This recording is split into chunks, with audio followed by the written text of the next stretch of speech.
is higher, but it would appear that Goody's APM is more useful. Perhaps he is using less duplicate queues, as far as he is not sending the same command to one unit over and over again. Of course, useful APM is what's important, because you can have high APM and just be hitting the same command on each unit. If you send the same command 4 or 5 times, it registers each of those as an action, so it increases your APM. But of course, if you give one unit the same command multiple times, it's not increasing your useful APM. So, but as you can see here, the current APM for Goody very low. But of course, he has been very, very solid throughout the entire tournament. So despite the fact that he has low APM, he has very useful APM apparently. And looking on the resources tab, both players keeping their resources down pretty well.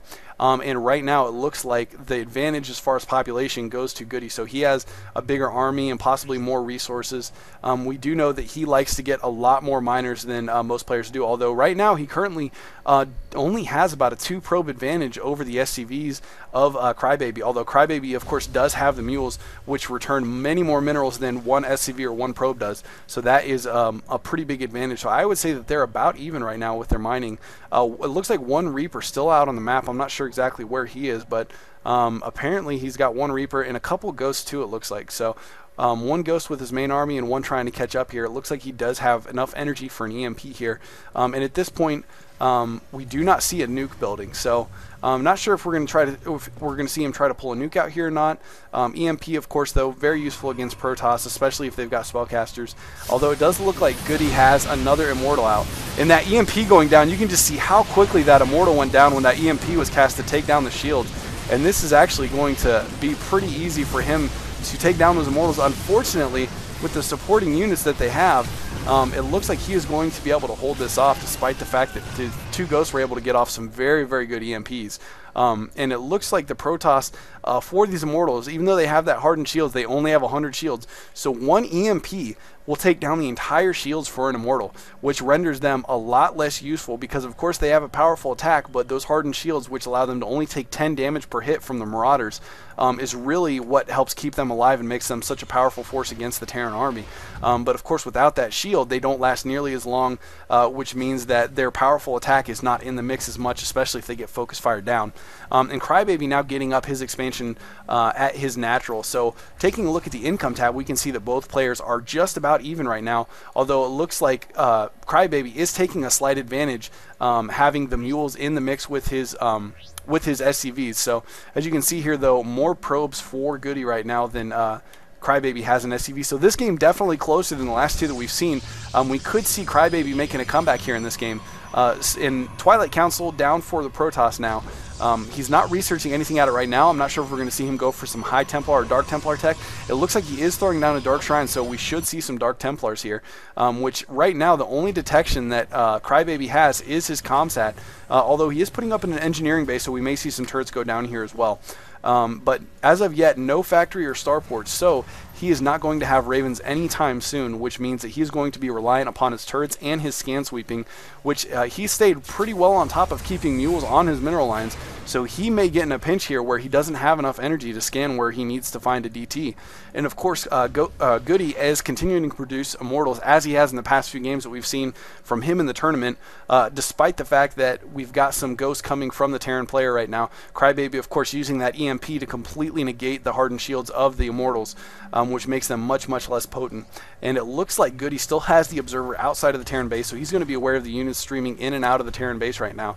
And a total of 5 barracks from Crybaby right now, and it looks like he is producing out of just about all of them, so massing up a very large army of Marauders. And if he can get off 1 or 2 good EMPs on this Protoss army, he can do some serious damage, although it looks like Goody has correctly spaced out his Immortals, so 1 EMP cannot hit them all.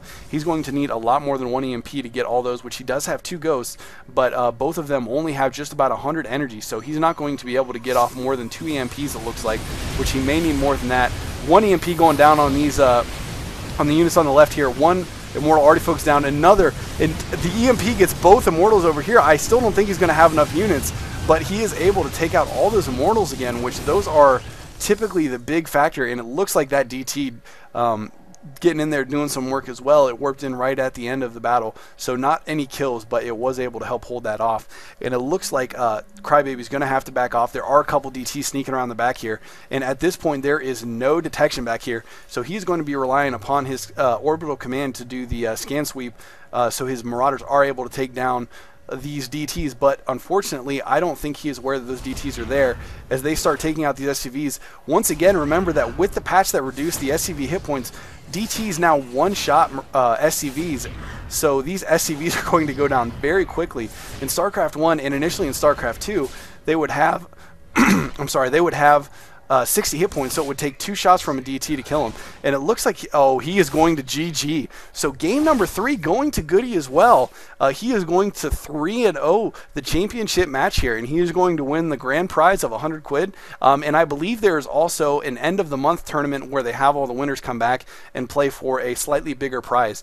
Anyways, I definitely think that Goody has a pretty solid grasp of the game. I like the play that we've seen from him. He hasn't done anything crazy, but he's a very solid player. He definitely has a few build orders that he likes to stick to, so you can tell that he spent a lot of time working on it. Against Terran, that early robotics facility, so important for getting that observer out. As you can see, he had eyes on the Terran base the whole game, which allowed him to really pretty much predict every move that the Terran player was going to make because he knew exactly what he was bringing to the table. But anyways, some great games. Goody's a great player. I can't wait to see what he does when StarCraft 2 is released, and hopefully he'll continue playing in these Zotac Cups so that we can see what he can do going forward. Anyways, thank you for watching, and if there's any other tournaments out there that you guys would like me to try to do shoutcast for or anything, or any specific matches, once again, feel free to shoot me a message and let me know what those are, and I will do my best to get as much content out there for you guys as possible. Thank you for watching. GG.